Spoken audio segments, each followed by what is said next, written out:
செந்தில் பாலாஜி வந்து அண்ணாமலை ஐபிஎஸ் பார்த்து ஒரு 3 சிட்டிங் பேசியிருக்காரு. எதுக்காக அப்படின்னா, திமுகவுக்கு நீங்க வாங்க, நான் வந்து தளபதியிட்ட கூட்டிட்டு போறேன், உங்களுக்கு என்ன வேணாலும் நாங்க செய்யறோம், எம்பி எலெக்ஷன் நிக்கணும் அதுக்கு தரலாம், இல்ல பணம் வேணா நம்ம எவ்வளவு பணம் எதிர்பார்க்கறீங்கன்னு சொல்லுங்க, அதை நம்ம பண்ணலாம், தளபதியிட்ட கொண்டு நிறுத்துறேன், அவங்க உங்களுக்கு என்ன வேணாலும் தருவாங்க, கண்டிப்பா நீங்க திமுகவுக்கு வரணும்னு சொல்லி 3 கட்ட பேச்சுவார்த்தை நடத்தி 3 இதுலயும் இவரு தெளிவா இல்லைங்கன்னா, எனக்கு வந்து நான் வந்து அரசியலுக்கு வரணும்னு முடிவெடுத்தது உண்மை, அது மோடியினால வரணும்னு நினைச்சிருக்கேன். அரசியலுக்கு வந்து பணம் சம்பாதிக்கணும்னு சொல்லி திரு அண்ணாமலை ஐபிஎஸ் நினைச்சிருந்தா பாஜகவை எதுக்கு அவர் தேர்வு செய்ய போறாரு? ஓசூர் பக்கம் பாத்தீங்கன்னா அங்கேயும் தளி அந்த தொகுதியில எல்லாம் கூட 2வது இடத்துல எல்லாம் 92 பாஜக வந்திருக்கு. அண்ணாமலை அவர்களுக்கு வந்து ஒரு மத்திய அமைச்சர் பதவி கொடுக்கணும்னா ஈஸியா கொடுத்துருவாங்க, கேட்டுட்டாங்களா அவர்கிட்ட. அண்ணாமலைன்னு ஒருத்தர் வந்த பிறகுதான் கட்சியை தாண்டி அண்ணாமலைக்காக பாஜக வந்து சேர்ந்தாங்க. பாஜகனா திமுகவுக்கு எதிராக தான் அரசியல் களம் ஆடும் அப்படிங்கறத உருவாக்குனதே அண்ணாமலை. என்ன இல்ல சார், பொறாமை சார் இந்த ஆளுக்கு என்ன தெரியுமா, இவருக்கு வந்து என்னன்னா பாஜகவினுடைய மாநில தலைவராக வரணும்னு ஆசை. அந்த சந்தர்ப்பத்தில் அண்ணாமலை கொண்டு போய் மாநில தலைவராகிட்டாங்க. முதல் அடி மாரிதாசுக்கு. என் மக்கள் யாத்திரையில போகும்போது கிராமம் அந்த மனிதரை கொண்டு போய் சொன்ன பிறகுதான், அண்ணாமலை அவர்கள் கொண்டு போய் சேர்த்த பிறகுதான் மோடிக்கு மேல உள்ள நெகட்டிவான பிம்பம் உடைஞ்சது. அப்ப ஒரு தனி நபர் உங்களுக்கு பிடிக்கல அப்படின்னா உடனே மாரிதாஸ் மூலமா சேட்டை அள்ளி பூசிடணும். என்ன ஜேர்னலிசம்னு எனக்கு தெரியல.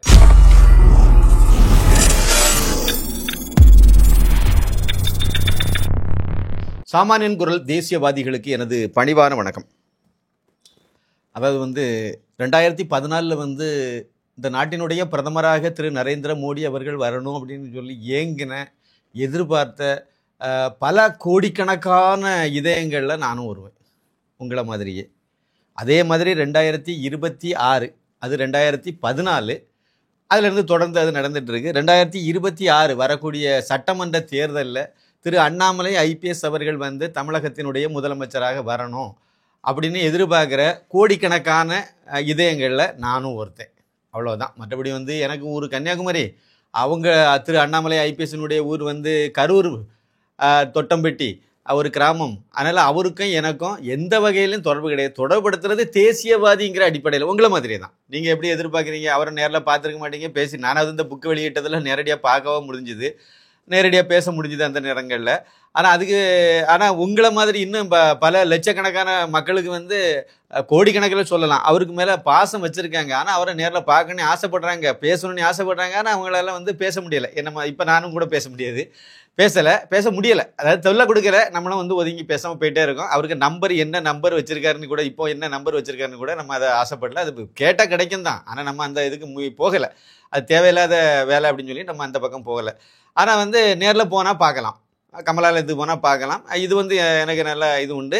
எனக்கு வந்து இந்த இதெல்லாம் பண்ணிட்டு இருக்கிறதுனால அதை பார்க்குறது, அங்கே போனால் எல்லாம் நீங்கள் போனாலும் கூட பார்க்கலாம், வாய்ப்பு கிடைக்கும் போது பார்க்கலாம், சந்தர்ப்பம் கிடைக்கும். நம்ம அங்கே போய் சும்மா போய் இங்கே நின்றுட்டு அட்டண்டன்ஸ் போடுறதுக்கோ இல்லைனா போய் சும்மா நின்றுட்டு அவர்கிட்ட போய் அவருக்கு நேரத்தை நம்ம சாப்பிட்டுக்கிட்டு இடைஞ்சல் கொடுக்குது. நம்ம ஏதாவது முக்கியமான இது இருந்ததுன்னா போகலாம். புக்கு வெளியிடணும்னு ஒரு முக்கியமான பணியை கையில் எடுத்தோம், புக்கை வெளியிட்டோம், அது சம்மந்தமாக நம்ம அவரை பார்த்தோம், அவ்வளோதான். மற்றபடி வந்து எனக்கும் உங்களை மாதிரியான கனவுகள், இந்த நாடு வந்து நல்லா இருக்கணுங்கிற ஒரு இது உண்டு. வேற எனக்கு பெரிய எதிர்பார்ப்பெல்லாம் ஒன்றும் கிடையாது. நீங்கள் இப்போ 90 வயசு 85 வயசு 95 வயசுல இருக்கக்கூடிய பெரியவங்க நிறைய பேருடைய ஆசீர்வாதம் எனக்கு உண்டு. அந்த பெரியவங்களுடைய முழு ஆசீர்வாதமும் அனுக்கிரகமும் வந்து தெய்வத்தினுடைய அனுக்கிரகமும் திரு அண்ணாமலை ஐபிஎஸ்க்கு உண்டு. அந்த அண்ணாமலையால் அனுப்பி விடப்பட்டவர் தான் இந்த அண்ணாமலை ஐபிஎஸ் சொல்லி பல தடவை சொல்லியிருப்பேன். அந்த மாதிரி ஒரு தெய்வ அனுக்கிரகம் உள்ள ஒரு நபர். அவர் வந்தால், அவர் முதலமைச்சர் ஆனால் தமிழ்நாட்டுக்கு நல்லது, தமிழ் மக்களுக்கு நல்லது, நமக்கெல்லாம் நல்லது. நம்ம நாட்டில் வந்து மறுபடியும் ஒரு காமராஜர் ஆட்சி அமையும், ஒரு நேர்மையான ஆட்சி நடக்கும். அதாவது ஒரு இந்த போதைப் பொருள் இல்லாத ஆட்சி, இந்த சாராய கடையெல்லாம் டாஸ்மார்க்கெல்லாம் இழுத்து மூடி ஒரு அந்த மது இல்லாத ஒரு ஆட்சியை மாநிலமாக இந்த மாநிலம் மாறும். மக்கள் அமைதியான சட்ட ஒழுங்கு, சீரான சட்ட ஒழுங்கோட மக்கள் அமைதியாக வாழ முடியும். இந்த கற்பழிப்பு, கொலை, கொள்ளை அதெல்லாம் இல்லாமல், மணல் கொள்ளை, அந்த கொள்ளை, இந்த கொள்ளை, ஊழல், லஞ்சம் இதெல்லாம் இல்லாத, இப்போ வந்து ஊபியில் எந்த மாதிரியான ஒரு ஆட்சி நடக்குது, இல்லைன்னா குஜராத்தில் எந்த மாதிரியான ஒரு ஆட்சி நடக்குதோ அந்த ஆட்சியை நம்ம இங்கே எதிர்பார்க்கலாம். கூடுதலாக இன்னும் சொல்ல போனால் இந்த மதுபானம் இல்லாத, குஜராத்லலாம் மது கிடையாது, அது மாதிரியான ஒரு மாநிலமாக தமிழகம் மலருங்கிறதுல எந்த சந்தேகமும் கிடையாது. இன்னும் நேர்த்தியான ஒரு ஆட்சியை திரு அண்ணாமலை ஐபிஎஸ்ஸால் கொடுக்க முடியும். அவருக்கு அந்த இது இருக்குது, அவரோட ஒழுக்கம் இருக்குது, உண்மை இருக்குது, நேர்மை இருக்குது. இன்னும் சொல்ல போனால் திறமை அதிகம், மற்றவங்களை விட மற்ற அரசியல் தலைவர்களை விட மிகப்பெரிய திறமை இருக்குது. அவர் அடிப்படையில் அவருக்கு ஜாதகத்தெல்லாம் நம்ம பார்க்கும்போது வந்து நான் பார்த்துருக்கேன். பார்க்கும்போது வந்து அவருக்கு பிரதமர் ஆவார். உலக அளவில் இன்னைக்கு வந்து நரேந்திர மோடி அவர்கள் வந்து எந்த அளவுக்கு பிரபலமாக இருக்காரோ அந்த அளவுக்கு இவர் இருப்பார்.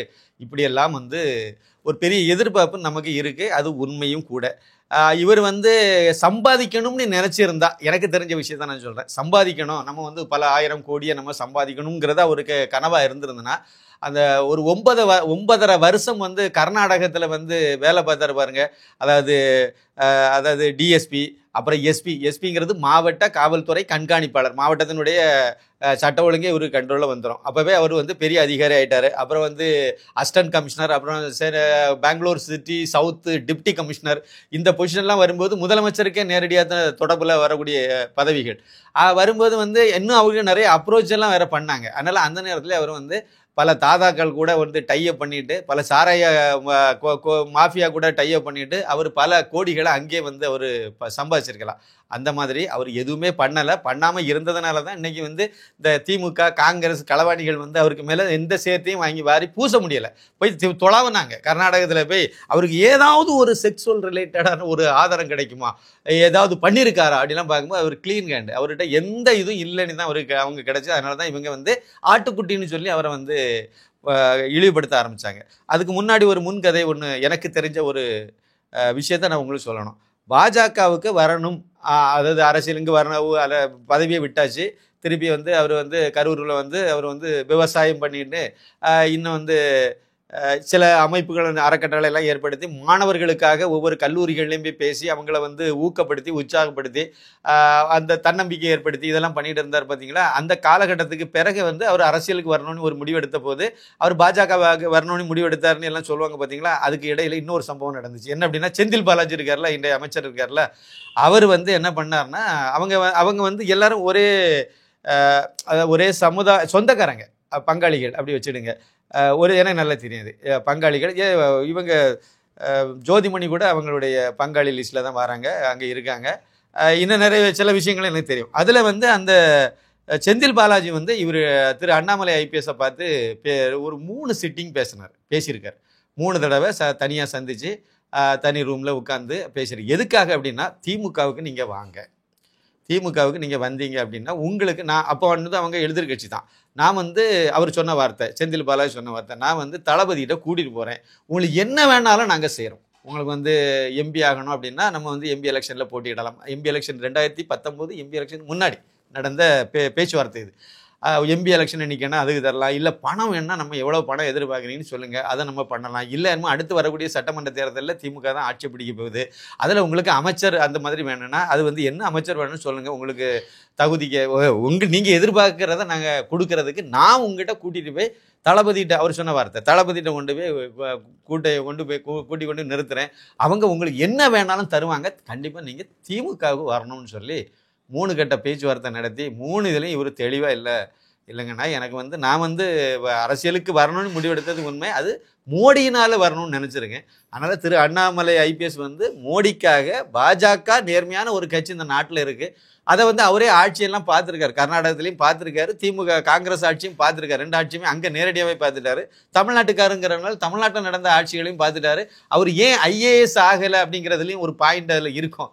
அதுலேயும் கூட வந்து அவர் இந்த அரசியல் சூழ்நிலையை வச்சு தான் அந்த முடிவை வந்து மாற்றி ஐபிஎஸ் ஆகிட்டு போனதுக்கெல்லாம் ஒரு சின்ன விஷயங்கள் அதில் இருக்கும். ஒரு ஐஏஎஸ் ஆஃபீஸர் ஆகிட்டு ஒரு படிக்காத ஒரு முட்டாள் ஒரு முதலமைச்சருக்கு போய் டோர் திறந்து விடணுமான்னு ஆதங்கப்பட்டதில் திரு அண்ணாமலை ஐபிஎஸ் அவர்களும் ஒருவர். இதிலிருந்து நம்ம என்ன புரிஞ்சுக்கலாம் அப்படின்னா, பணம் தான் அவருக்கு பிரதானம் அப்படின்னு அவர் நினச்சிருந்தார்னா, கொள்ளையடிக்கிறது பணம் தான் பிரதானம்னா கொள்ளையடிக்கணும், சொத்து சேர்க்கணும், அவ்வளோதான். அது வந்து நேர்மையாக சம்பாதிக்க முடியாது.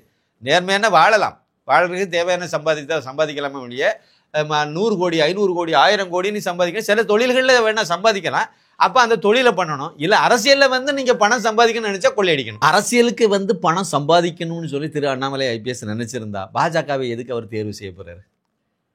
திமுகவை தான் ஃபஸ்ட்டு ப்ரியாரிட்டி கொடுத்துருப்பார். ஏன்னா திமுகவை தான், அதுதான் கொள்ளை கூடாரம், கொள்ளையர்களின் கூடாரம் அதுதான். கொள்ளையடிக்கவங்களை பாதுகாக்கிறது அவங்க தான். இதுதான் கடந்த கால வரலாறு, நிகழ்கால வரலாறு. இது அவருக்கு ஒரு ஐபிஎஸ் படித்தவங்களுக்கு வந்து தெரியாமல் போகுமா? அதனால் பணத்தை சம்பாதிக்கணும்னு அவர் நினச்சிருந்தாருன்னா கட்டாயம் அவர் திமுகவுக்கு, அதுவும் அவங்களே வாண்டடாக வந்து ஒரு தலவாழை இலை போட்டு வரவேற்கும் போது தாராளமாக அதில் போயிருக்கலாம். அப்போவே ஒரு பெரிய டீல் பேசியிருக்கலாம். ஒரு 1000 கோடி கொடுங்க, 500 கோடி கொடுங்கன்னு சொல்லி ஒரு பெரிய டீல் பேசியிருக்கலாம். அதை வாங்கியிருக்கலாம். வாங்கிட்டு சொகுசாக அங்கங்கே எங்கேயும் பதுக்கி வச்சுட்டு அவருக்கு பாட்டுக்கு பினாமிகளை நிறைய உருவாக்கி அந்த பினாமிகள்கிட்டலாம் கொடுத்து அவர் பாட்டுக்கு நல்ல ஜாலியாக சந்தோஷமாக வாழ்க்கையை நடத்திட்டு இருக்கலாம். ஒரு அமைச்சரை வாங்கி இப்போ கிட்டத்தட்ட 3.5 வருஷத்தில் அதில் பல 1000 கோடிகளை வந்து கொள்ளையடிச்சிட்டு அவர் பாட்டுக்கு ஜாலியாக ஃப்ளைட்டில் பறந்துக்கிட்டோம், காரில் போயிட்டோம் இருக்கலாம். ஏன்னா திமுகவில் இருக்கக்கூடிய அமைச்சர்கள் அவர் தான் திறமையான. இப்போ இந்த பிடிஆர் பழனிவேல் தியாகராஜன் எப்படி நேர்மையான ஒரு ஆள்னு சொல்கிறோமோ அதே மாதிரி இவரை நேர்மையான ஆள்னு சொல்ல மாட்டாங்க. ஏன்னா இந்த மாதிரி பண்ணனா நேர்மையானு சொல்ல மாட்டாங்க. ஆனால் ஒரு திறமையான ஆளுங்கிற பேரில் அவர் வருவார். செந்தில் பாலாஜிக்கு அடுத்த லெவலில் அவருக்கும் ஒரு கட்சியில் ஒரு நல்ல மரியாதை கொடுத்து மு க ஸ்டாலின் வச்சிருப்பாரு தான். அதானே யதார்த்தம். அப்போ அந்த மனிதர் அதெல்லாம் வேண்டான்னு சொல்லி தானே இங்கே வந்திருக்காரு. இல்லை அதுக்கு அடுத்த லெவலில் வந்து திரு எடப்பாடி பழனிசாமி அவருக்கு பக்கத்தில் போய் நின்றுட்டு அந்த இதெல்லாம் பண்ணிட்டு இருந்தா ஏதோ ஒரு அரசியலாவது பண்ணலாம்ல. பாஜகவோட இன்னும் சுகமாக தானே இருந்திருக்கலாம். பாஜக தமிழ்நாட்டில் எங்கே சார் இருந்துச்சு? திரு அண்ணாமலை ஐபிஎஸ் அவர்கள் வந்து பாஜகனுடைய மாநில தலைவராக வந்தபோது பாஜக எங்கே இருந்துச்சு சொல்லுங்கள்? தமிழகம் முழுக்க பரவி இருந்துச்சா? நான் வந்து பாஜகவினுடைய அகஸ்தீஸ்வரம் ஒன்றிய, கன்னியாகுமரி மாவட்டம் அகஸ்தீஸ்வரம் ஒன்றிய செயலாளராக 96 வரைக்கும் இருந்தாள். அதுக்கு முன்னாடி ஒரு 3 வருஷங்கள் நான் அதில் இருந்திருக்கேன். நான் இருக்கும்போது கன்னியாகுமரி மாவட்ட பாஜக தலைவராக திரு பொன் ராதாகிருஷ்ணன் அவர்கள் இருந்தாங்க. அதேமாதிரி கன்னியாகுமரி மாவட்ட பொதுச் செயலாளராக பாஜக பொதுச் செயலாளராக வேலாயுதம் இப்போ சமீபத்தில் காலமான நம்முடைய முதல் எம்எல்ஏ, பாஜகவினுடைய அதிகாரப்பூர்வ எம்எல்ஏ, முதல் எம்எல்ஏ வந்து திரு வேலாயுதம். அவங்க தான் வந்து அப்போ மாவட்ட பொதுச் செயலாளராக இருந்தாங்க. அதனால் இதுதான் நிலவரம். அதனால் அந்த மாதிரி அந்த சூழ்நிலையில் இருந்து நான் பார்த்துட்டு இருக்கேன். ஒரு 88, 90களில் இருந்தே நம்ம நேரடியாக இதை அவ்வளோத்தையும் பார்த்துக்கிட்டே வந்துட்டு இருக்கோம். இவ்வளோ வருஷத்துக்கு இடையில கன்னியாகுமரியில் கொஞ்சம் பாஜக, கோயம்புத்தூரில் கொஞ்சம் பாஜக, தென்காசியில் ஏதோ கொஞ்சம், அப்புறம் வந்து ராமேஸ்வரத்துக்கு பக்கத்தில் கொஞ்சம், இப்படி தானே சார் இருந்துச்சு. வட மாவட்டங்களில் பாஜக எங்கே இருந்துச்சு? 2014 வந்து மோடியினுடைய இதுக்காக ஒரு வெற்றியின் கீதம்னு ஒரு திருவள்ளூர் மாவட்ட சார்பில் ஒரு ஆடியோ வீடியோ ஒன்று ரெடி பண்ணுறோம். லோகநாதன் தான் அப்போ வந்து திருவள்ளூர் மாவட்ட பாஜக தலைவராக இருந்தார். ஒரு சந்தர்ப்பம் அவர்கிட்ட பார்க்க முடிஞ்சது. அவர்கிட்ட பேசணும், பேசி எடுத்து ஒரு சிடி ஒன்று வெளியிடுவோமே அப்படின்னு சொல்லி முடிவு பண்ணி ஒரு 9 பாடல்களை உள்ளடக்கி பிரச்சார பாடல்கள் மாதிரி அது அந்த தேர்தலுக்கு மட்டுமே பயன்படுற மாதிரி பிளான் பண்ணி நல்லா தான் இருந்துச்சு. அதெல்லாம் அந்த சாங் வந்து ரெக்கார்டிங் பண்ணுறோம். சென்னையில் ஸ்டுடியோவில் வச்சு சாங் ரெக்கார்டிங் பண்ணுறோம். சிங்கர் கொஞ்சம் பெரிய சிங்கரெல்லாம் பயன்படுத்தியிருந்தோம்.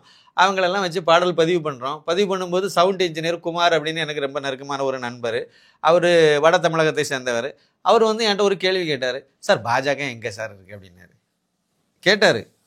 அரசியல்வாதி கேட்கறத விட்டுருங்க, சாதாரணமான ஒரு அடித்தட்டில் சாதாரண வாழ்க்கை வாழ்ந்துட்டு அரசியலுக்கு அப்பாற்பட்டு அப்படி இருக்கக்கூடியவங்க மனசில் வந்து அவங்களுடைய பார்வையில் வந்து பாஜக தமிழ்நாட்டில் இல்லை சார். இல்லைன்னா அதாவது அங்கங்கே கொஞ்சம் இருந்துங்கிறது மட்டும்தான் உண்மையை தவிர அதே மாதிரி வந்து நீங்கள் இங்கே பார்த்தீங்கன்னா ஓசூர் பக்கம் பார்த்தீங்கன்னா அங்கேயும் தளி அந்த தொகுதியிலலாம் கூட 2வது இடத்துலலாம் 92லே பாஜக வந்திருக்கு. இந்த மாதிரி அங்கங்கே தானே சார் இருந்துச்சு. திருப்பூரில் கொஞ்சம் அப்படி ஏதோ கொஞ்சம் லேசாக முளைச்சி அப்படியே வர மாதிரி தானே வந்துச்சு. மற்றபடி பல இடங்களில் தெரியலையே. சவுண்ட் இன்ஜினியர் குமார் வந்து எங்கே சார் இருக்குது? உங்கள் ஊரில் இருக்குது கன்னியாகுமரி மாவட்டத்தில், வேறு இங்கே இங்கெல்லாம் எங்கே சார்? அப்போ சென்னையில் சுத்தமாக வந்து அறிமுகமே இல்லாத ஒரு கட்சியாக தானே இருந்துச்சு. தலைநகர் சென்னையிலே அப்படி தானே சார் இருந்துச்சு. முருகன் வந்து வேல் யாத்திரை நடத்தினார். இதெல்லாம் நடத்தினாங்க. அது ஒவ்வொரு தலைவர்களும் அந்த போராட்டங்கள் நிறைய மாநாடுகள் அதெல்லாம் நிறைய நடத்தினாங்க. அது இல்லைன்னு நான் சொல்லலை. இருந்தாலும் மக்கள்கிட்ட போய் சேரலையே. கிராமத்தில் உள்ள மக்கள்கிட்ட போய் பாஜகன்னு போய் சேரல. இதை விட கொடுமை 2014க்கு பிறகு அந்த சமயத்தில் கொஞ்சம் மோடி கொஞ்சம் ரீச் ஆனார். பல இடங்களில் போய் கிராமத்தில் போய் சேர்ந்தார்.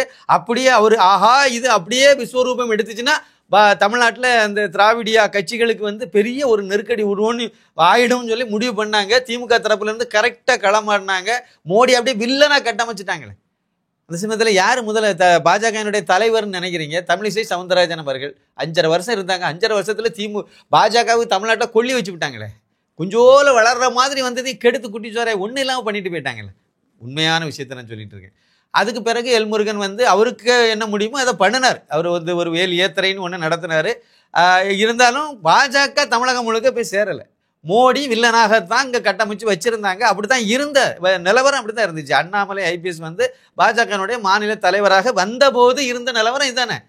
இன்னொரு விஷயத்தையும் சொல்லேன் சார். அண்ணாமலை இவரை வந்து கொண்டு வந்து அவரை வந்து பாஜக மாநில தலைவரை ஆக்கணுங்கிற ஒரு நோக்கத்தில் தான் மோடியும் அமித்ஷாவும் வந்து அப்போது தமிழகத்தினுடைய மாநில தலைவராக இருந்த டாக்டர் எல் முருகனுக்கு வந்து மத்திய அமைச்சர் பதவி கொடுத்து அவர் இங்கேருந்து ஷிஃப்ட் பண்ணாங்க.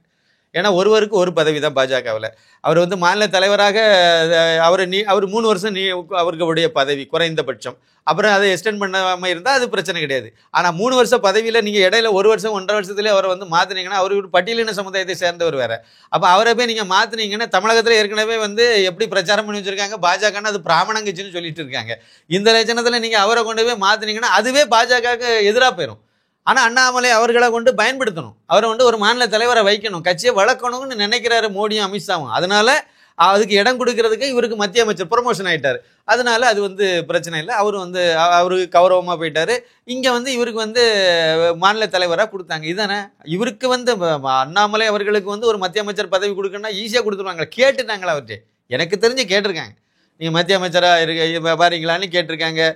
நீங்கள் ஏன்னா அவர் களமாடி நிறைய விஷயத்த பண்ணி வந்த என் மக்கள் யாத்திரையெல்லாம் பண்ணி எடுத்து மக்கள்கிட்ட கொண்டு போய் கட்சியை வளர்த்துட்டாரு அப்படின்னு சொன்னோடனே சேர்த்துட்டாரு. 11.24% ஓட்டம்லாம் வாங்கிட்டாருன்னு சொன்னோடனே சரி அப்போ அவருக்கு வந்து ஒரு அங்கீகாரம் கொடுப்போம், ஒரு மத்திய அமைச்சராக வரணும்னா தாராளமாக வரலான்னு சொல்லும்போது வேண்டான்ட்டார். நான் கட்சியை தமிழகத்தில் நான் உருவாக்கி ஆகணும், ஆட்சியை பிடிச்சி ஆகணும், அதை நான் செய்ய போகிறேன்னு சொல்லி தான் அவரை ஏற்றுக்கலை. எலெக்ஷனில் நின்று தோக்கிறது வெற்றிங்கிறது வேற கதை. வெற்றி பெற்றிருந்தாலும் ஒரு எம்பியாக தான் இருந்திருப்பார், மத்திய அமைச்சர் ஆயிருக்க மாட்டார். நோக்கம் மத்திய அமைச்சர் கிடையாது, இங்கே இருக்கணுங்கிறது.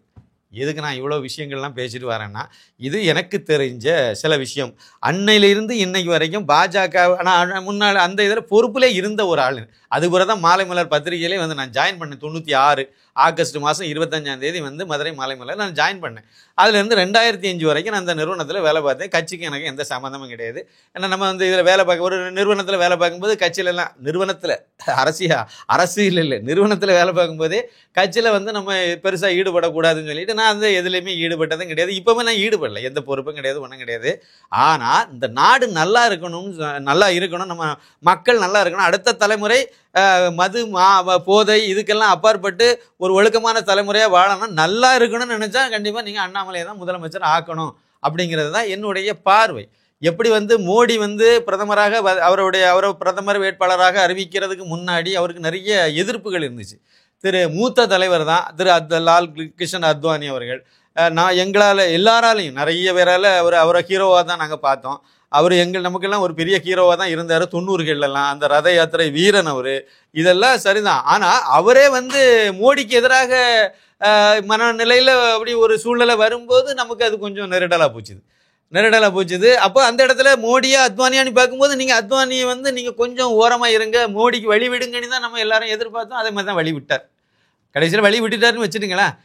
ஆனால் ஏன் அப்படின்னா அத்வானிக்கு வாய்ப்பு அதுக்கு முன்னாடியே 2006 அவருக்கு அந்த வாய்ப்பு பிரதமர் வாய்ப்பு எல்லாம் கொடுத்து அவரை ப்ரொஜெக்ட் பண்ணி எல்லாம் பண்ணால் அவர் வந்து மக்கள் ஏற்றுக்கலை. அப்படி இருக்கும்போது 2014 வரும்போது அவருக்கு வந்து மோடிக்கு தான் அந்த வாய்ப்பு வருது, மக்கள் வந்து அவரை ஒரு வளர்ச்சி நாயகனாக பார்க்குறாங்க, குஜராத்தில் அந்த அளவு பண்ணியிருக்காரு, அதனால் அவருக்கு அந்த அவரை முன்னிலைப்படுத்தினா தான் சரியாக இருக்குன்னு முடிவு பண்ணுறாங்க பெரியவங்க. அதை நம்மளுக்கும் அது சரின்னு படுது, எல்லாரும் ஏற்றுக்கிட்டாங்க, மக்களும் ஏற்றுக்கிட்டாங்க. பிரதமரானார், 10 வருஷம் தாண்டி அவர் பிரதமராக நிலைச்சு வந்துட்டு இருக்காரு. நாட்டை முன்னேற்றி உலக அரங்கில் ஒரு மரியாதைக்குரிய ஒரு இடத்துக்கு நாட்டை கொண்டு வந்திருக்கார். பொருளாதாரத்திலையும் கொண்டு வந்திருக்காரு, எல்லா வகையிலையும் கொண்டு வந்திருக்காரு. இது அதே மாதிரி ஊழல் இல்லாத ஒரு ஆட்சியை கொடுத்துட்டு இருக்காரு. எவ்வளோ பெரிய சாதனை இது, இதெல்லாம் செய்துட்டு இருக்காரு. அதே மாதிரி தானே இங்கேயும் தமிழகத்தில் இதுக்கு முன்னாடி இருந்த தலைவர்களெல்லாம் இல்லையானா எல்லாரும் தலைவர்களும் இருந்தாங்க, அவங்க பங்களிப்பை செய்தாங்க. ஆனால் அண்ணாமலைன்னு ஒருத்தர் வந்த பிறகு தான் கட்சியை தாண்டி அண்ணாமலைக்காக பாஜகவில் வந்து சேர்ந்தாங்க. இப்பவும் சொல்கிறேன் சார், அண்ணாமலை மட்டும் இந்த பாஜகவில் வந்து வெளியே தள்ளிடுங்க. சும்மா ஒரு கற்பனைக்கு நான் சொல்கிறேன், பேச்சுக்கு தான் சொல்கிறேன், அது சாத்தியப்படாது. யாரும் அந்த மாதிரி எதுவும் நினைக்க வேண்டாம். ஒரு பேச்சுக்கு அண்ணாமலை வந்து இந்த கட்சியை விட்டு போகிறாருன்னா அதோட பாஜக தமிழ்நாட்டில் வந்து நீங்கள் நன்றி வணக்கம் போட்டலாம் சார், நன்றி வணக்கம் போட்டலாம். ஒரு 5-6 பேர் இருப்பாங்க, நாங்கள் தான் பாஜகன்னு சொல்லுவாங்க. மட்டமேச மாநாடு நடத்துவாங்க அவங்க ஒரு இடத்துல நடத்திக்கிட்டு, நாங்கள் தான் பாஜக இப்படியே சொல்லிட்டு இதுக்கு முன்னாடி எப்படி இருந்தாங்களோ அதே மாதிரி இருப்பாங்க, அவ்வளோதான். பாஜகன்னு சொல்லிவிடுவாங்க, எலெக்ஷன் நேரத்தில் டீல் பேசிவிடுவாங்க, அண்டர் கிரவுண்டில் ஃப்ரெண்ட்ஷிப் வச்சுக்கிடுவாங்க திமுக கூடயும். இதில் என்ன அது கம்யூனிஸ்ட்டு காங்கிரஸ் இவங்கெல்லாம் கூட எனக்கு தெரிஞ்ச தலைவர்கள் வந்து மூத்த தலைவர்கள் வந்து தொடர்பில் இருக்காங்க. அதே மாதிரி தொடர்பில் இருந்துகிட்டே இருப்பாங்க, கக்க பக்கானே சிரிச்சுட்டே இருப்பாங்க. இந்த பக்கம் இதெல்லாம் எல்லாம் பேசிவிடுவாங்க, அந்த பக்கமாக இதெல்லாம் பண்ணிகிட்டு இருப்பாங்க. இதான் இங்கே உள்ள பாஜக. அதை சுத்தமாக தலைகளை மாற்றி பாஜகனா திமுகவுக்கு எதிராக தான் அரசியல் களம் ஆடும் அப்படிங்கிறத உருவாக்குனதே அண்ணாமலை தான். நேரடியாக எந்த நோ காம்ப்ரமைஸ் அப்படிங்கிற லெவலுக்கு கொண்டு வந்ததே அவர் தான். இப்படியெல்லாம் அவர் செய்த ஒரு மாமனிதர் அவர் வந்து 2021 நோக்கி இந்த தமிழக இதை அரசியல் களத்தை கொண்டு வர்றாரு. இப்போ கூட அண்ணா பல்கலைக்கழக அந்த விவகாரத்தெல்லாம் அவர் சாட்டை எடுத்து அவருக்கு மேலே அடித்தார். நீங்கள் நேரே மதுரையில் பிட்டுக்கு மண் சுமந்த படலம் இருக்கும்ல, அதில் நீங்கள் அப்படியே ஒரு நினச்சி பாருங்கள். அதில் அதாவது சிவபெருமான் மேலே வந்து, அதாவது கூலி தொழிலாளியாக வந்த சிவபெருமான் மீது சாட்டை எடுத்து அடித்தார் பாண்டிய மன்னன். என்ன விளைவு என்னாச்சு? ஒவ்வொருவருடைய முதுகுலையும் அந்த அடி போய் விழுந்துச்சுல. அதே மாதிரி தான் அண்ணாமலை அங்கே கோயம்புத்தூரில் அவருக்கு வீட்டுக்கு முன்னாடி நின்று சாட்டை எடுத்து முதுகில் அவருக்கு இதில் அடிச்சுக்கிட்டாரு. ஆனால் அது வந்து இந்தியா முழுக்க ஒவ்வொருத்தருடைய இதயத்திலையும் போய் தொட்டுச்சா இல்லையா, விழுந்துச்சா இல்லையா? அது மூலமாக இந்த இதுக்கு ஒரு பெரிய ஒரு கவனம் கிடைச்சதா இல்லையா? அதான் அண்ணாமலை. இப்போ அண்ணாமலையினால தான் பாஜக தமிழகத்தில் வளர்ந்துருக்குங்கிறத நம்ம வந்து புரிஞ்சுக்கிடணும். எல்லாருக்கும் தெரிஞ்ச ஒரு உண்மை. இதில் நான் மூத்த தலைவராக இருக்கேன், இல்லைன்னா நான் பீத்த தலைவராக இருக்குன்னு சொல்கிறதுல எந்த அர்த்தமும் கிடையாது. கட்சிக்குள்ளால் உள்ளவங்களுக்கு நான் சொல்கிறது.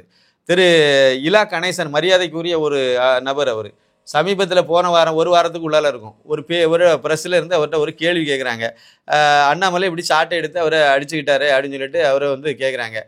அந்த நபர் வார்த்தையை பார்த்துடுங்க, இதுதான் எனக்கு வந்து உச்சகட்டமாக எனக்கு கோபத்தை ஏற்படுத்தினது இந்த தான். அந்த நபர் பாஜக, நான் பாஜக இல்லை. இதெல்லாம் ஒரு துப்புக்கட்ட பதிலாக இல்லையா? இது கேவலமாக இல்லையா? நீங்கள்லாம் ஒரு தேசியவாதி, ஆர்எஸ்எஸ்காரன்னு சொல்கிறதுக்கு ஏதாவது அர்த்தம் இருக்கா?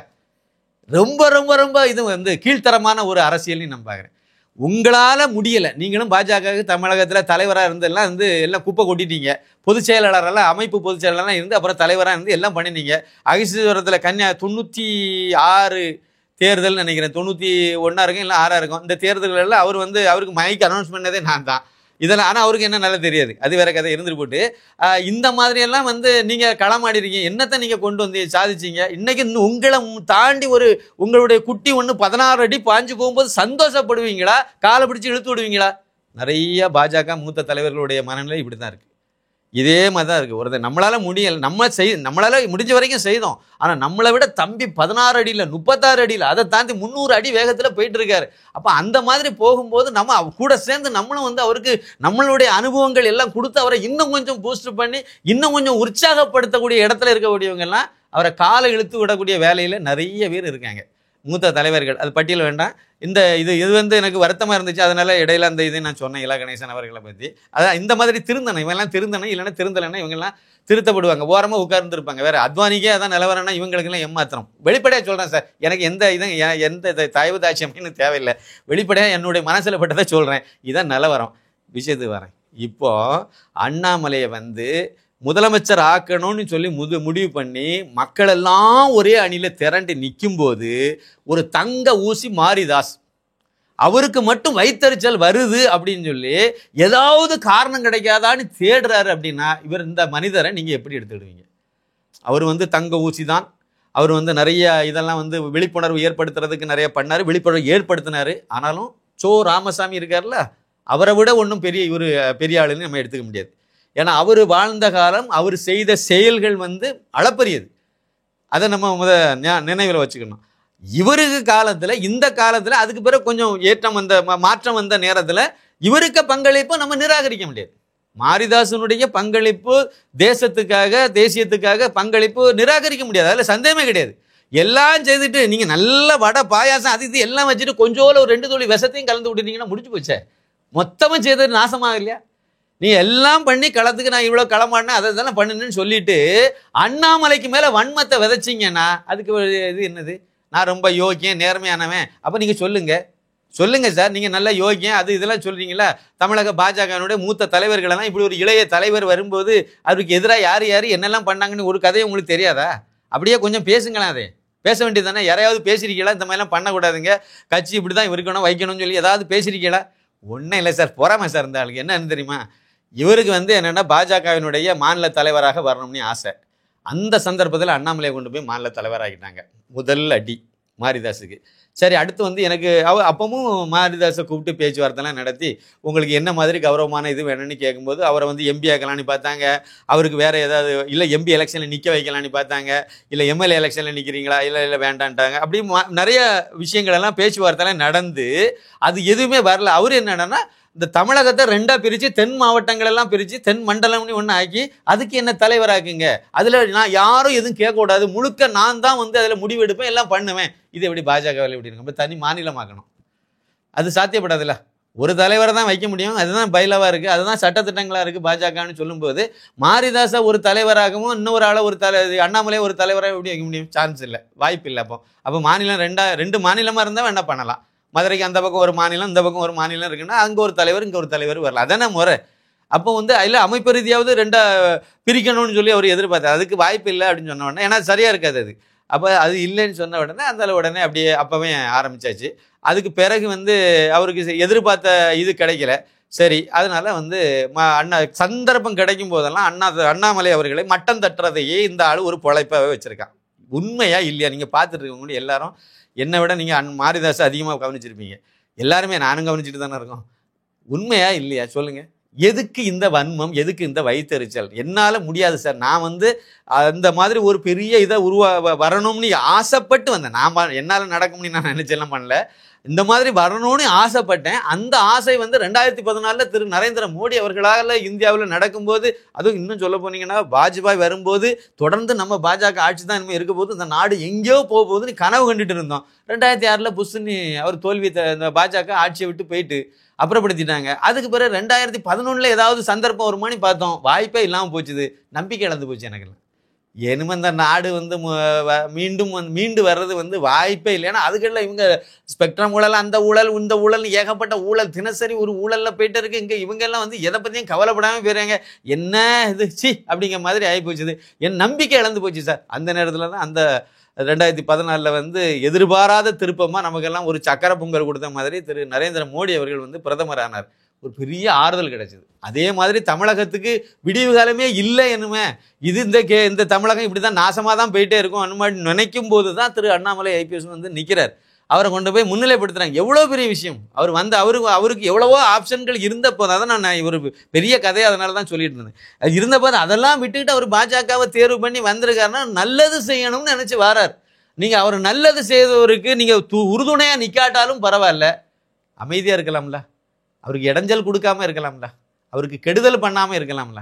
அப்படி கெடுதல் பண்ணுனா நீங்கள் என்ன தேசியவாதி? உங்களுக்கு என்ன ஒரு நல்ல நோக்கம் இருக்குன்னு எப்படி சொல்ல முடியும்?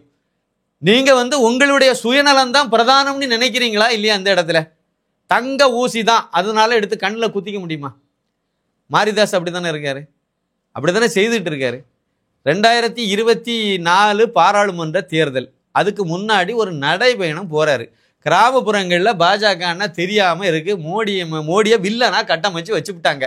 இப்போ அதை மாற்றுறதுக்கு ஒரு முயற்சி எடுத்து, அதுவும் அவர் தனியாக ஒரு முயற்சி இல்லை, அவருக்கு பின்னாடி ஒரு பெரிய டீம் இருந்து பல நாள் யோசித்து இந்த மாதிரி ஒன்று பண்ணால் தான் சரியாக இருக்குன்னு சொல்லி முடிவெடுத்து, அதுக்கு பிறகு அதில் வந்து அவங்க அதை கொண்டு வந்து அதை ஒரு நடைமுறைக்கு கொண்டு வந்து அந்த செயல் திட்டத்தை நடைமுறைப்படுத்தும் போது இவர் என்ன வேலை பார்த்துட்டு நடந்தார்? இதுவா இப்போ முக்கியம்னு சொன்னார். அப்போ எது முக்கியம்?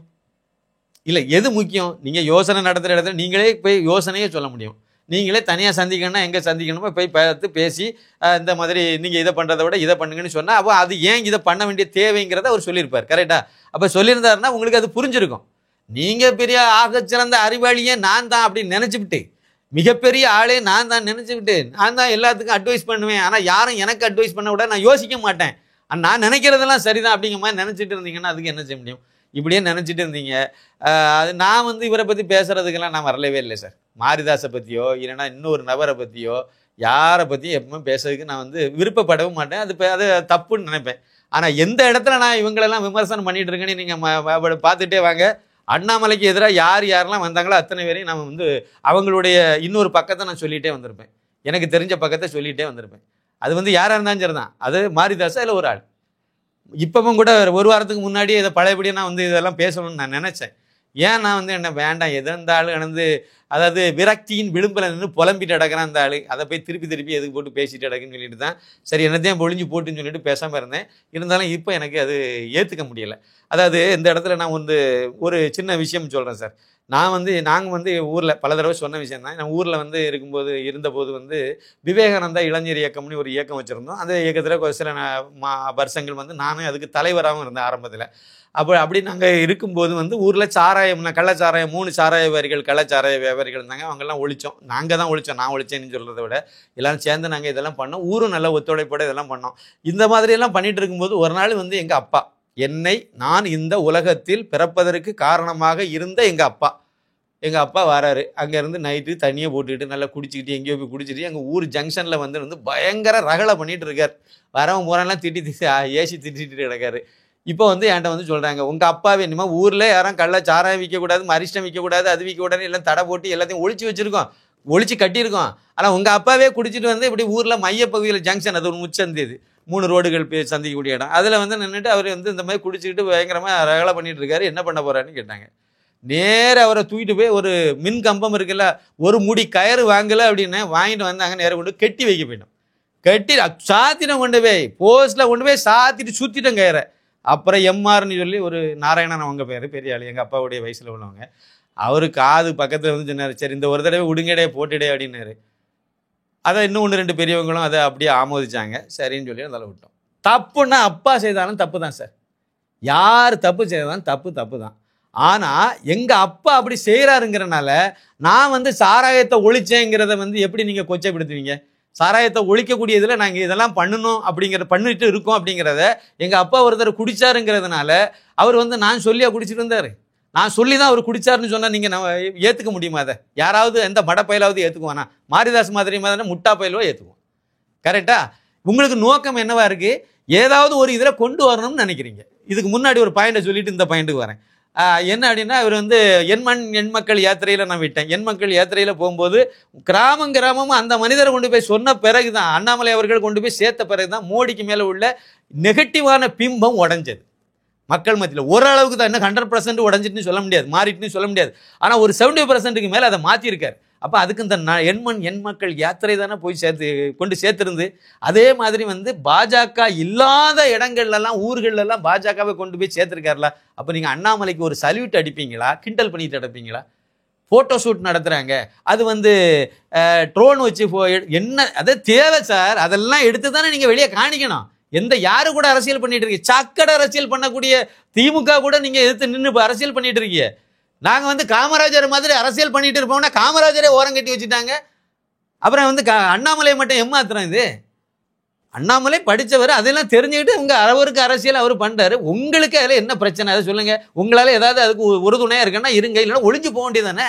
எதுக்கு இந்த வேண்டாத வேலை பார்த்தீங்க? அதெல்லாம் பண்ணார். அடுத்து இதெல்லாம் பண்ணி முடிச்சுட்டு தேர்தலில் கூட்டணி இல்லை, அதிமுக கூட கூட்டணி இல்லாமல் ஆகி போச்சு. சரி, ஓகே. ஆனால் துணிச்சு நின்று எலெக்ஷனை சந்திச்சு பாஜகவுக்கு 11.24% ஓட்டு தனியாக பாஜகவுக்கு கிடைக்கிற மாதிரி கொண்டு வந்துட்டார். மாரிதாஸ் என்ன மாதிரி பேசிட்டு இருந்தார்? இதை சொல்லுங்க. ஒரு தேசியவாதி எப்படி யோசிப்பான் சொல்லுங்க. நீங்க பாஜக வளர்ந்துட்டுன்னு சொல்லுவீங்களா, வளரலைன்னு சொல்லுவீங்களா? வளர்ந்துட்டுன்னு சொல்றதுக்கு காரணத்தை கண்டுபிடிச்சு மக்கள்கிட்ட நம்பிக்கை மக்கள்கிட்ட கொண்டு சேர்ப்பீங்களா? பாஜக வளரவே இல்லைங்க, 2014 இருந்த மாதிரி தாங்க இருக்குங்க அப்படி சொல்லி ஏதாவது முட்டா பயிலோ பேசுவானா சொல்லுங்க. 2014 தேர்தல் எலெக்ஷன் வேலை பார்த்தாலும்னா நாகர்கோவில் தொகுதியில் பொன் ராதாகிருஷ்ணன் அவர்களுக்காக அங்கே போய் இங்கேருந்து மெனக்கெட்டு வண்டி ஏறி அங்கே போய் உட்கார்ந்துருந்து தேர்தல் பணி ஆற்றின ஆளு நான். அந்த தேர்தலில் என்னென்ன கூட்டணி வச்சாங்க, என்னென்ன நடந்து எல்லா கதையும் எனக்கும் தெரியும். சரியா? அன்னைக்கு மாரிதாஸ் இதிலே கிடையாது, சீன்லேயே இருந்திருக்க மாட்டார், இருக்கலை. சரி, எனக்கு நல்லா தெரியும். அந்த நேரத்தில் என்ன நடந்துச்சு? பாஜக கன்னியாகுமரியில் தான் சார் இருந்துச்சு. நான் ஏற்கனவே சொன்ன மாதிரி அங்கங்கே கொஞ்சம் பாஜக இருந்துச்சு சார். அதனால் ஒரு பெரிய கூட்டணி, பெரிய வலுவான கட்சியாக பாஜக இல்லை. ஆனால் பாஜகவை விட மதிமுக பெரிய கட்சியாக இருந்துச்சு, தமிழகம் முழுக்க இருந்துச்சு. பாமக மிகப்பெரிய, அதை விட பெரிய கட்சியாக இருந்துச்சு. வட தமிழகத்தில் ரொம்ப இன்னைக்கு வரைக்கும் இருக்காங்க. பாமக அதை விட பெரிய கட்சியாக தேமுதிக இருந்துச்சு. 11% ஓட்டுன்னு நினைக்கிறேன். அந்த ஓட்டோட சட்டசபையில் எதிர்கட்சியாகவே தேமுதிக இருந்த நேரம் அது. இவங்களெல்லாம் ஒரு கூட்டணியை அமைச்சு பாஜக சுண்டக கட்சி அன்னைக்குள்ள கணக்குப்படி பார்த்தீங்கன்னா இந்த கூட்டணியினால பலனடையக்கூடிய இடத்துல தான் பாஜக இருந்துச்சு. அந்த மாதிரி ஒரு இதை உருவாக்கி அந்த மனிதர் அது அன்னைக்கு மாநில தலைவராக இருந்த பொன் ராதாகிருஷ்ணன் அதை செய்தார். எல்லாம் சந்தோஷமான விஷயம், வாழ்த்துக்கள், வாழ்த்த வேண்டிய விஷயம். அதெல்லாம் யாரும் குறை சொல்ல மாட்டாங்க, பாராட்டப்பட வேண்டிய விஷயம். ஆனால் பாஜக பெரிய கட்சின்னு எப்படி சொல்லுவீங்க? இன்னைக்கு அப்படியே சார் இருக்கு. இன்னைக்கு பாமக தேமுதிக அந்த கூட்டணியில் இல்லை, பாமக பாமக இருக்கு. இந்த 2024 பாராளுமன்ற தேர்தலில் பாமக இருந்தது. இது தேமுதிக அந்த கூட்டணியில் அன்னைக்கு 2014 இருந்தது இல்லை. அன்னைக்கு பெரிய கட்சியாகவும் இருந்துச்சு, அது அன்னைக்கு இல்லை, இந்த கூட்டணியில் இல்லை. அதே சமயத்தில் வந்து மதிமுக அன்னைக்கு ரொம்ப இன்னைக்கு இல்லதை விட இன்னைக்கு கரைஞ்சி தேஞ்சி கட்டமண்ணாகி ஒன்றுக்கெல்லாம் போய் கிடக்குது. ஆனால் அன்னைக்கு வந்து இதை விட நல்லா ஸ்ட்ராங்காக இருந்த நேரம். அவங்க வந்து பாஜக அணியில் இருந்தாங்க. அந்த கட்சி வந்து 2024 இந்த பாஜக அணியில் இல்லை. வேற சின்ன சின்ன கட்சிகள் பாஜக அணியில் இருந்துச்சு. சின்ன சின்ன கட்சிகள் உங்களுக்கு எல்லாத்துக்கும் நல்லா தெரிஞ்சதெல்லாம் மூடி மறைக்க ஒன்றும் இல்லை. இப்படியெல்லாம் ஒரு இதை அமைச்சு மக்கள்கிட்ட தமிழகம் முழுக்க நின்று ஓட்டும் வாங்கி ஒரு 2வது இடத்துல வந்து 12 இடத்துல ஏதோ 2வது இடத்துல வந்திருக்காங்க அப்படின்னா எவ்வளோ பெரிய சாதனை இது. தென் சென்னை மாதிரியான ஒரு முக்கியமான ஒரு தொகுதியில் ஏற்கனவே ஆளுங்கட்சியாக இருந்த அதிமுக டெபாசிட் இழந்திருக்கு. ஆனால் பாஜக 2வது இடத்துல வந்திருக்குன்னா மிகப்பெரிய அச்சீவ்மெண்ட் தானே இது. எவ்வளோ பெரிய வளர்ச்சி பாஜக வளர்ந்து எவ்வளோ பெரிய கட்டத்தை தாண்டி வந்திருக்கு இது. நீங்கள் எவ்வளோ பெரிய பாராட்டு விழாவே பெருசாக நடத்தணும் அண்ணாமலைக்கு. நீங்கள் என்ன செய்தீங்க? அங்கேயும் வசம் மாதிரி தான். இல்லை புள்ளி ஓரம் இப்படி இது இப்படி என்ன, அதாவது அதுக்காக வேண்டிய கண்டுபிடிச்சார். அதுக்காக வேண்டிய தேடி அந்த பிரெயின் ஸ்டார்ம் மீட்டிங்களை நடத்தி இதை கண்டுபிடிச்சு எப்படி சொன்னால் மக்களை நம்ப வைக்கலாம், எப்படி சொன்னால் மக்களை நம்புறாங்களே இல்லையோ, எப்படி சொன்னால் இந்த அண்ணாமலையை வந்து இழிவுபடுத்தலாம், குறைச்சி மதிப்பிடலாம், அண்ணாமலை லாய்க்கலன்னு எப்படி சொல்லலாம், எப்படி எதை சொன்னால் அதை வந்து நம்புற மாதிரி இருக்கும். இப்படி எல்லாமே ஒரு மனுஷன் யோசிப்பான். கேவலமா இல்லையா சார்? இதெல்லாம் அசிங்கமா இல்லையா? தேசியவாதின்னு சொல்றதுக்கு ஏதாவது அர்த்தம் இருக்கா? இது ரொம்ப இதெல்லாம் ரொம்ப அதிகம் சார். 18% ஓட்டு அன்னைக்கு 2014 வாங்கினாங்க பாஜக. இது என்ன ஓட்டு? அதே ஓட்டு தான் இன்னைக்கு வாங்கியிருக்காங்க. எங்க பாஜக வளர்ந்துருக்கு? இதெல்லாம் ஒரு பேச்சா? அன்னைக்கு இருந்த பாஜக என்னது, இன்னைக்கு இருந்த பாஜக அணி என்னது, அன்னைக்கு இருந்த அரசியல் களம் என்னது? அன்னைக்கு முக்கியமான ஒரு விஷயம் சொல்லட்டுமா? அன்னைக்கு 2014 வந்து பாஜக அணியில் 3 எம்பி, பாண்டிச்சேரி உட்பட 40க்கு தான் சேர்த்து தான் கூட்டணி. 40 இதுலையும் பார்க்கும்போது பாஜக அணியில் 3, தருமபுரி, பாண்டிச்சேரி, கன்னியாகுமரி தொகுதி, இந்த 3 இடத்துல பாஜக அணி வந்து வெற்றி பெற்றிருந்துச்சு. திமுக 0, ஒரு ஓட்டு ஒரு இடத்துல கூட வெற்றி பெறல தெரியுமா? திமுக பெரிய கூட்டணியோட நின்னாங்க, ஓரளவுக்கு நல்ல பெரிய கூட்டணி தான். அன்னைக்குள்ள கூட்டணி கொஞ்சம் கம்மியான கூட்டணி வேணா வச்சுடுங்க. அதிமுக கூட்டணியே இல்லாமல் நின்னாங்க. பாஜக ஒரு அணி அமைச்சது. சரியா? அப்போ இந்த அளவுக்கு இருந்த அன்னைக்கு உள்ள சூழ்நிலை அது இன்னைக்கு எப்படி இருக்கு? திமுக ஒரு வலுவான கூட்டணியா இருக்கு, அதிமுக வலுவிழந்து போய் கிடக்குது. இந்த இடத்துல பாஜக வளர்ந்து வந்திருக்கு சார். பாஜக மட்டும்தான் சார் 2024 சட்டமன்ற தேர்தல் பாராளுமன்ற தேர்தலில் வந்து ஏறுமுகத்தில் வந்ததுல பாஜக தான் சார் அதிகமாக வந்திருக்கு.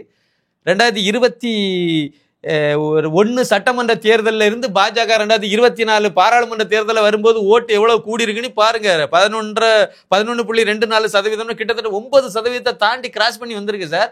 ஒரு சட்டமன்ற தேர்தலில் இருந்து அடுத்து பாராளுமன்ற தேர்தல் வரும். அது பாராளுமன்றத்துக்கு தனியாக தான் யோசிப்பாங்க, சட்டமன்றத்துக்கு மற்ற கட்சிகள்லாம் மற்ற காலங்கள்லாம் இது பொருந்தாதா? இல்லை திமுகவுக்குன்னு எவ்வளோ ஓட்டுன்னு பார்ப்பீங்களா? இதெல்லாம் கூட்டணின்னா அப்படி தானே சார். 4 கட்சி சேர்ந்து கூட்டணி வச்சிருக்குன்னா திமுகவினுடைய பலன் அவங்களுக்கு கிடைக்கும், அவங்களுடைய பலன் இவங்க கிடைக்கும், அப்படி தானே? பாஜகவில் ஒரு கூட்டணி இருக்குன்னா பாஜகவினுடைய ஓட்டு வந்து பாமகவுக்கு போகும், பாமகவுடைய ஓட்டு பாஜகவுக்கு வரும், 2 ஓட்டுமே வந்து தமாகவுக்கு போகும். அதுதானே முறை, அதுதானே கூட்டணியே.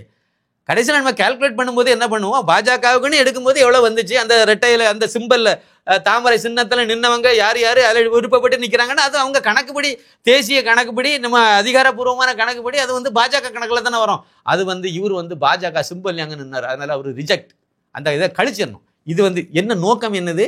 பாஜகவுக்கு ஓட்டு குறைஞ்சி போச்சுன்னு சொல்லணும். திமுகவுக்கு என்னது வந்திருக்கு? 6% ஓட்டை திமுக இழந்திருக்குல்ல சார். அது என்ன சொல்ல போறீங்க?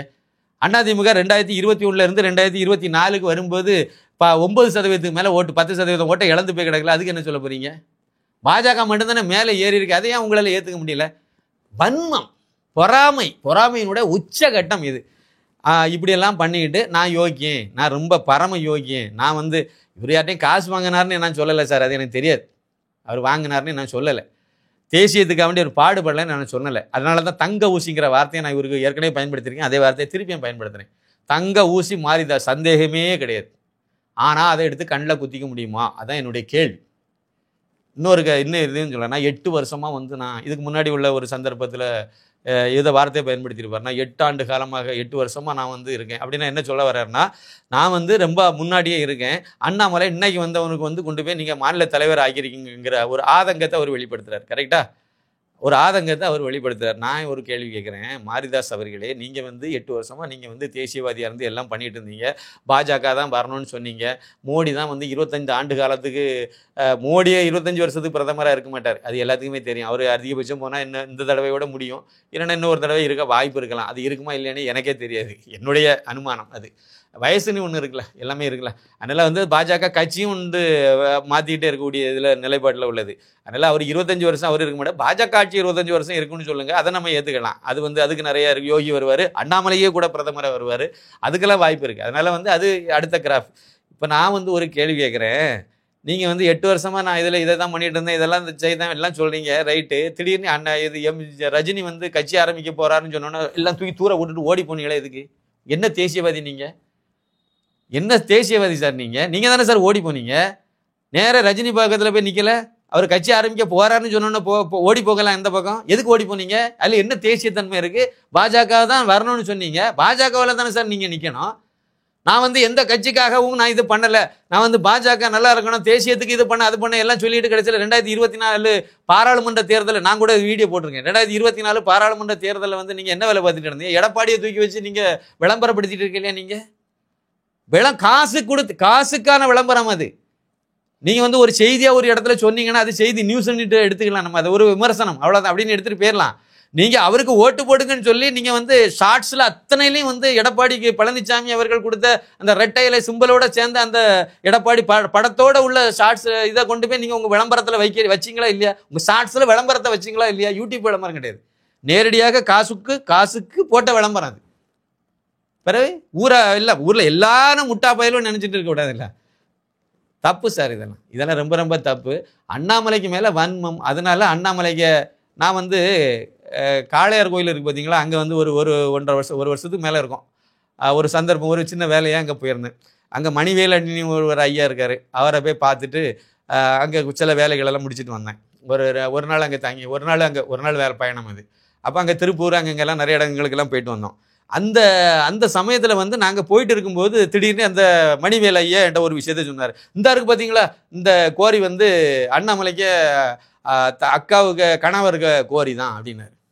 அவருக்கு அங்கே கல் கோரி இருக்குது, கல் கோரி அவருடைய கோரி தான் அப்படின்னாரு. அப்போ நான் கேட்டேன், இது எப்போ இருக்குது அப்படின்னா, அது அவங்க கல்யாணத்துக்கெல்லாம் முன்னாடி அவங்க கல் கோரி பிஸ்னஸ் தான் பண்ணிகிட்டு இருக்காங்க, இன்னும் ஒரு சில இடங்களில் இருக்குன்னுலாம் சொல்லிட்டு இருந்தார். அப்போ ஒரு விஷயத்த நான் புரிஞ்சுக்கிட முடிஞ்சுது. அப்போ வந்து அந்த அண்ணாமலை அவர்களுடைய அக்காவை வந்து கல்யாணம் பண்ணவர் வந்து அதுக்கு முன்னாடியே அவர் பெரிய பிஸ்னஸ் மேன் அப்படிங்கிறது நமக்கு தெரியுது. கல்குவாரி இதெல்லாம் தொழிலெலாம் வச்சு அவங்க பண்ணிட்டு இருக்காங்கன்னு தெரியுது. அது அதிமுக காலமோ திமுக காலமோ அதான். ஆனால் அவங்க தொழிலை அவங்க பண்ணிட்டு இருக்காங்க. தொழில் பண்ணுறது தப்புன்னு எப்படி சொல்ல முடியும்? யார் வேணாலும் தொழில் பண்ணலாம், சட்டத்திட்டங்களுக்கு உட்பட்டு நேர்மையாக பண்ணுறாங்களாங்கிறத பார்க்கணும். அப்புறம் தப்பு ஒரு செய்தாலும் யார் செய்தாலும் தப்பு தானே.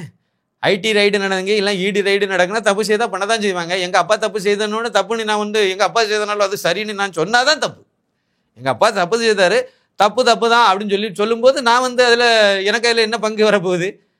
இதுதான் இங்கேயும். அண்ணாமலையுடைய சகோதரியாகவே இருந்தாலும், சகோதரியுடைய கணவராகவே இருந்தாலும் தப்பு செய்தால் அவர் தண்டனை வாங்கிட்டு போகிறார், அவ்வளோதானே.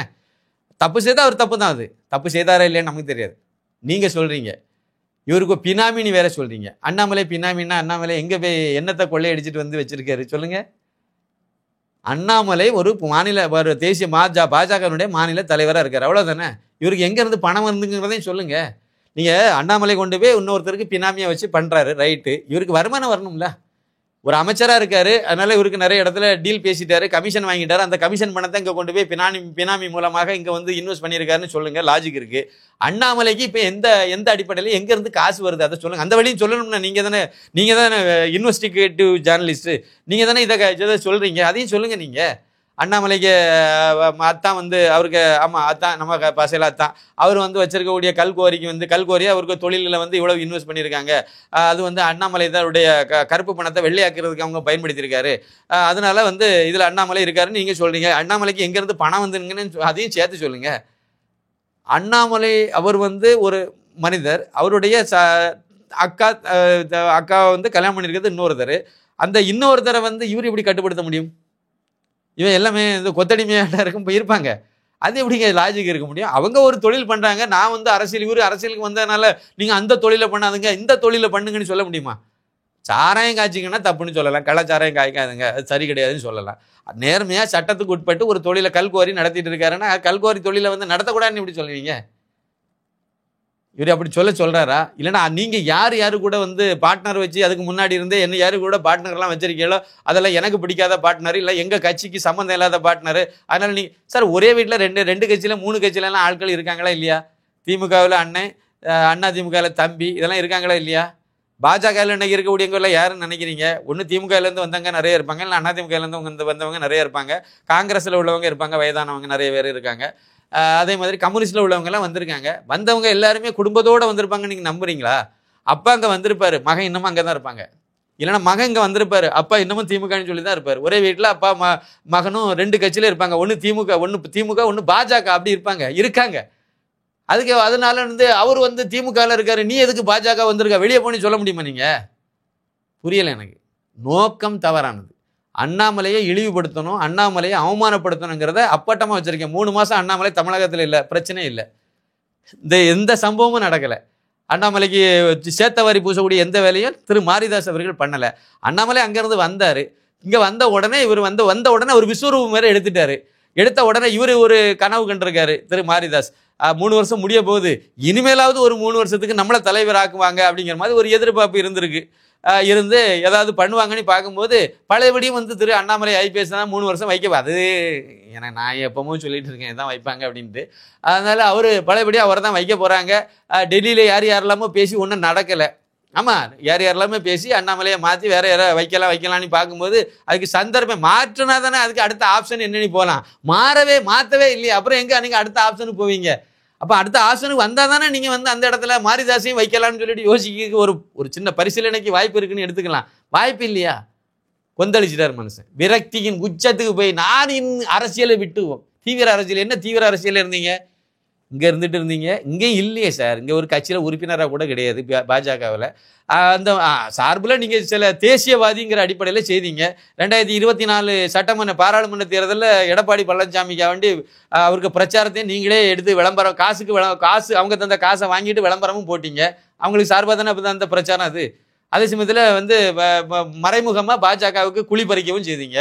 எல்லாம் செய்துட்டு நடந்தீங்க. அதுக்கு முன்னாடி அவர் சூப்பர் ஸ்டார் ரஜினிகாந்த் கட்சி ஆரம்பிக்க போறாருன்னு சொன்ன உடனே எல்லாம் உதறி தள்ளிட்டு ஓடிட்டு அந்த பக்கமாக போனீங்க. அவர் ஆரம்பிக்கலன்னு சொன்னிட்டு திருப்பி இங்கே வந்துட்டு இந்த சத்திரமா பாஜக போகும்போது போவீங்க, திருப்பி வந்த உடனே இங்கே வந்து நான் பேசிட்டு அப்புறம் நான் பாஜகவில் விசுவாசியாக இருக்கேன், நான் பாஜக ஆதரவாளர் இருக்கேன்னு சொல்லிட்டேன்னா சொன்னீங்கன்னா அது என்ன கணக்கில் இருக்கும்? ஒன்று மட்டும் உறுதி, எஸ்வி சேகர் என்ன லட்சணத்தில் இப்போ இருக்கோ அந்த நிலைமையில தான் இருக்க வேண்டியது இருக்கும். கிஷோர் கே சாமி அட்ரஸே இல்லை. காயத்ரி ரகுராம் அந்த அம்மா இப்போ இருக்கா இல்லையானே தெரியாது, அந்த லெவலுக்கு அவங்க போயிட்டாங்க. கல்யாண ராமன் எங்கே போனார்னே தெரியாது. மாரிதாசும் அப்படிப்பட்ட சூழ்நிலை நோக்கி தான் நகர்ந்துட்டு இருக்கீங்க. அதாவது மாரிதாஸ் அவர் தனியாக பண்ணுறாருன்னு நான் நினைக்கல. இவருக்கு குருநாதர் வந்து குருமூர்த்தி. பல இடங்களில் நம்ம வந்து வேறு மாதிரி சொல்லியிருப்போம். ஆனால் வந்து இந்த விஷயத்தில் வந்து நமக்கு வந்து பயங்கரமான வருத்தம் உண்டு. குருமூர்த்திக்கு வந்து அண்ணாமலையை பிடிக்கல. துக்ளக் ஆசிரியர் குருமூர்த்தி அவர்களுக்கு வந்து திரு அண்ணாமலை அவர் வந்து அவருக்கு காலில் விழுந்து ஆசீர்வாதம் வாங்கலைன்னு ஏதோ வருத்தம்னு நினைக்கிறேன். எனக்கு இது என்னுடைய புரிதல். அதில் வந்து அவருக்கு வந்து அதில் அவரை பிடிக்கலை.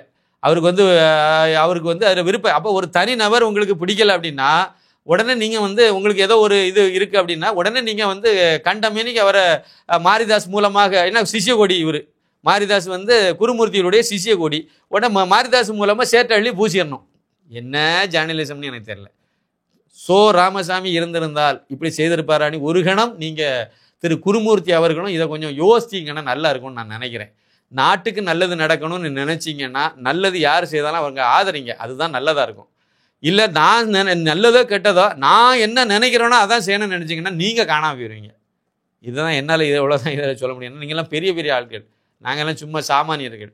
அதில் எனக்கான ரொம்ப வருத்தமான விஷயம் குருமூர்த்தி சார் அவரும் இந்த விஷயத்தில் வந்து எனக்கு பின்புலமாக இருக்காருன்னு சொல்லும்போது எனக்கு ரொம்ப ரொம்ப வருத்தமான ஒரு விஷயம். மாரிதாஸுக்கு மேலே ரொம்ப மரியாதைலாம் இருந்துச்சு. எல்லாம் கட்டமண்ணா உடஞ்சி நாசமாக போயிட்டு, ஏற்கனவே கொஞ்சம் போயிட்டு அது வரை அப்படியே மிச்சம் மீதி இருந்துச்சு. இப்போ அதில் அதுவும் சுத்தமாக போயிட்டு நீங்கள் வந்து காரணம் கண்டுபிடிக்கிற மாரிதாஸ் அகிலா வந்து அங்கே ஒரு 6 ஏக்கர் இடத்த வாங்கியிருக்காங்க. 6 ஏக்கரா ஏதோ இடத்த வாங்கியிருக்காங்க. இடம் வாங்கக்கூடாதுன்னு சட்டத்திலே தான் இருக்கா? அவங்க ஒரு தொழில் நிறுவனம் நடத்திட்டு இருக்காங்க. இன்னும் ஒரு சில தொழில் நிறுவனத்தை அவங்க விரிவுபடுத்துவாங்க, எது வேணாலும் பண்ணுவாங்க. பண்ணக்கூட சட்டத்துக்கு புறம்பாக செய்தாங்கன்னா சொல்லுங்கள்.